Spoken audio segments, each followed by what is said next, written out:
Yes, students, you are welcome in PSC Foundation Secondary School online classes of English subject lesson number 1 page number 12 से आपको पढ़ा रहे हैं. Forgive me, said the bearded man in a weak voice when he saw that king was awake.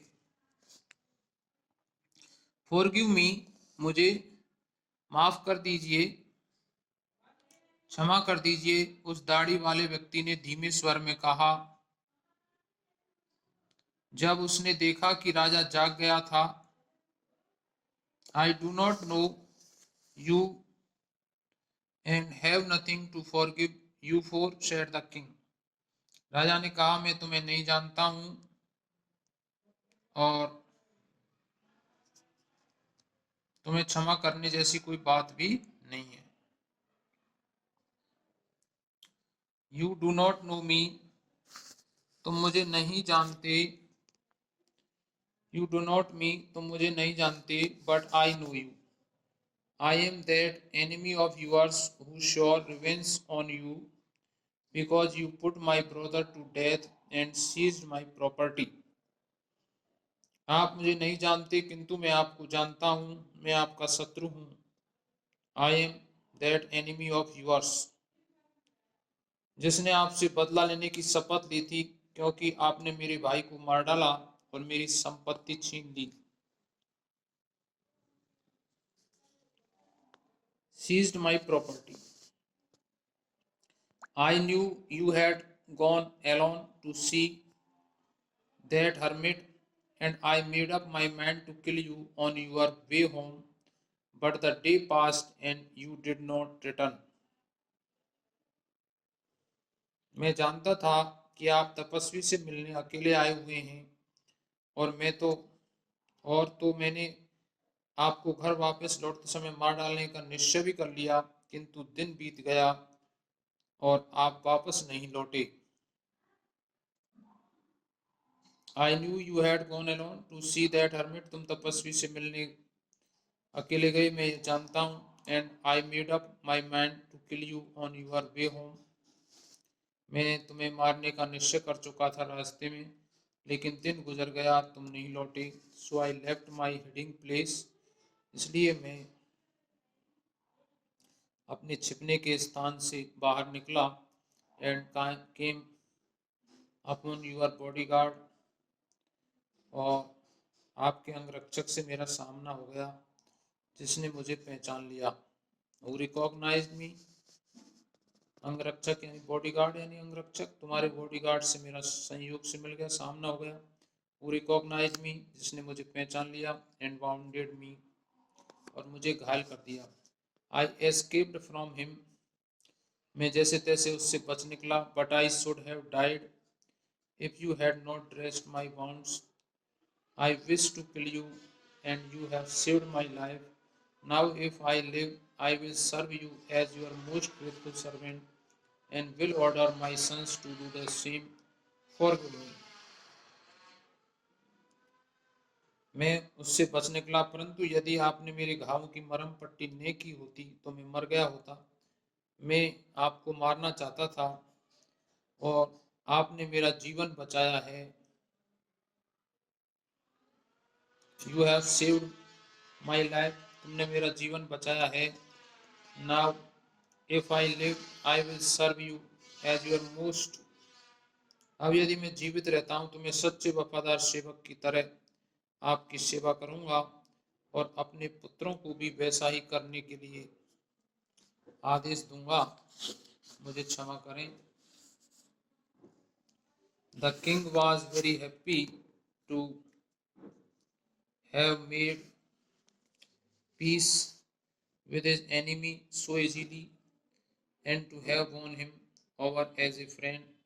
He not only forgave me but said he would send his servants and his own doctor to look after him, and he promised to give back the man his property. राजा इतनी आसानी से शत्रु के साथ शांति स्थापित हो जाने से बहुत प्रसन्न था. The king was very happy to have made peace with his enemy so easily, इतनी आसानी से शांति हो जाने से बहुत खुश था। And to have won him over as a friend, और उसने अपने अपना मित्र भी बना लिया। He not only forgive him, न केवल उसने उसे क्षमा किया, but said he would send his servants, और उसने कहा कि वह अपने नौकरों को भेजेगा। एंड हिज ओन डॉक्टर, और अपने स्वयं के निजी चिकित्सक को देखभाल करने के लिए भेज देगा। और उसने उस व्यक्ति की निजी संपत्ति को वापस करने का भी वायदा कर लिया। And he promise to give back the man his property, leaving the bounded man, घायल व्यक्ति को कुटिया में ही छोड़कर। The king went out of the hut, राजा झोपड़ी से बाहर निकला। And looked round for the hermit, और राजा कुटिया से बाहर आया, तपस्वी को ढूंढा। Before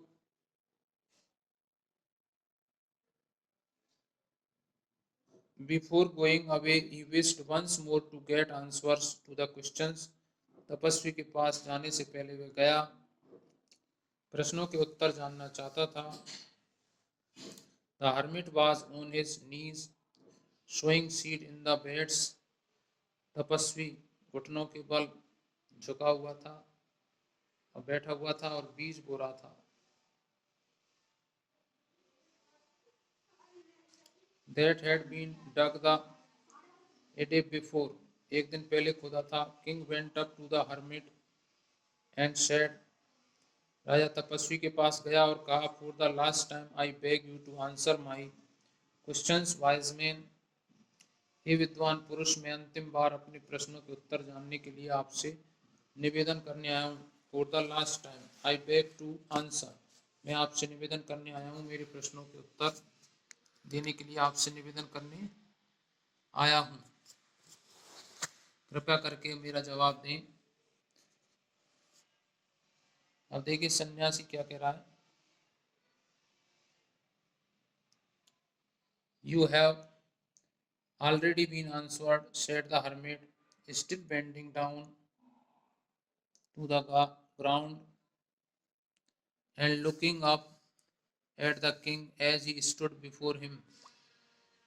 You have already,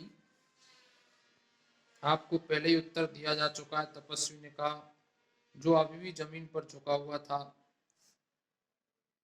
And looking up the king as he stood before him, और अपने सामने खड़े हुए राजा की ओर सिर उठाकर देख रहा था। इसके बाद देखिए बच्चों,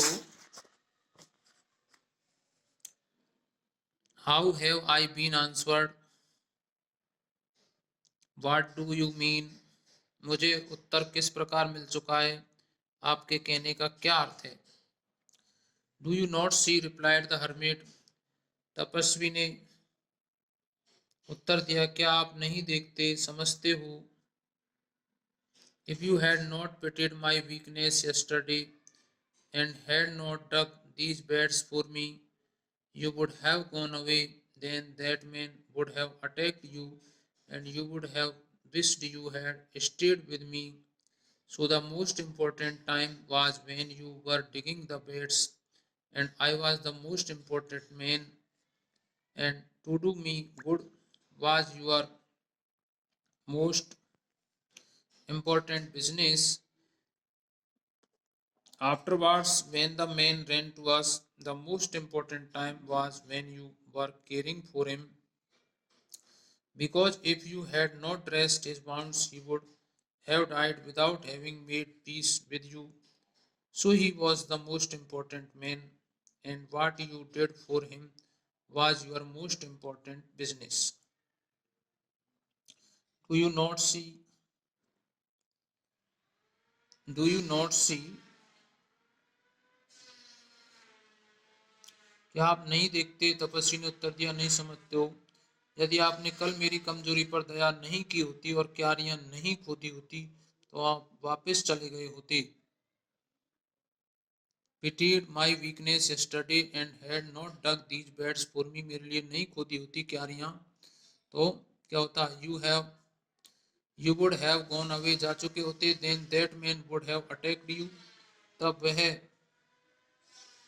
तब उस व्यक्ति ने, दाढ़ी वाले ने आप पर हमला कर दिया होता। तब आप पर वो दाढ़ी वाला आदमी क्या कर चुका होता, हमला कर चुका होता। और and you would have wish to had stayed with me, और आप यही कामना करते कि काश आप मेरे पास रुक गए होते, इसलिए सबसे महत्वपूर्ण समय वह था। So the most important time was when you were digging the beds, जब तुम क्यारियां खोद रहे थे, यह सबसे महत्वपूर्ण समय था। और सबसे महत्वपूर्ण व्यक्ति वह था, वह मेरी सहायता करना आपका सबसे महत्वपूर्ण कार्य था। इसके पश्चात जब वह जख्मी व्यक्ति हमारी तरफ भागकर आया तो वह समय बहुत महत्वपूर्ण था जब आप उसकी देखभाल कर रहे थे, क्योंकि यदि आपने उसके घाव की मरहम पट्टी नहीं की होती तो वह आपसे बिना सुलह किए ही मर जाता। और तो वह आपसे सुना बिना, इसलिए वह सबसे महत्वपूर्ण व्यक्ति था, और जो काम आपने उसे बचाने के लिए किया वह सबसे महत्वपूर्ण काम था। Were caring him because if you had not dressed his wounds, यदि तुम उसके घावों की अच्छे से देखभाल नहीं करते, भरम पट्टी नहीं करते, he would have died without having made peace with you, तुम्हारे साथ बिना शांति किए वह मर जाता। So he was the most important man, वह सबसे अच्छा आदमी था, महत्वपूर्ण आदमी था। And what you did for him was your most important business, जो आपने उसके लिए किया वो आपका सबसे महत्वपूर्ण काम था। रिमेंबर देन, तब याद रखो, then there is only one time that is important and that time is now, it is the most important time because it is the only time we have any power to act. इसलिए तब याद रखिए कि केवल एक ही समय महत्वपूर्ण होता है और वह है जब, अर्थात वर्तमान। यह सर्वाधिक महत्वपूर्ण समय होता है क्योंकि यही वह समय है जब हमारे पास कुछ कर पाने की क्षमता होती है। The most necessary person is the person you are with you at the particular moment, for no one knows what will happen in the future and whether we will meet anyone else. The most important business is to do that person good because we were sent into this world for that purpose alone. सबसे महत्वपूर्ण व्यक्ति वह होता है जिसके साथ आप विशिष्ट समय पर होते हैं, क्योंकि यह कोई नहीं जानता कि भविष्य में क्या होगा और हम किसी से भी मिल पाएंगे या नहीं। सबसे महत्वपूर्ण काम है उस व्यक्ति की भलाई करना, क्योंकि हमें ईश्वर ने उसी काम के लिए इस संसार में भेजा है। Thank you.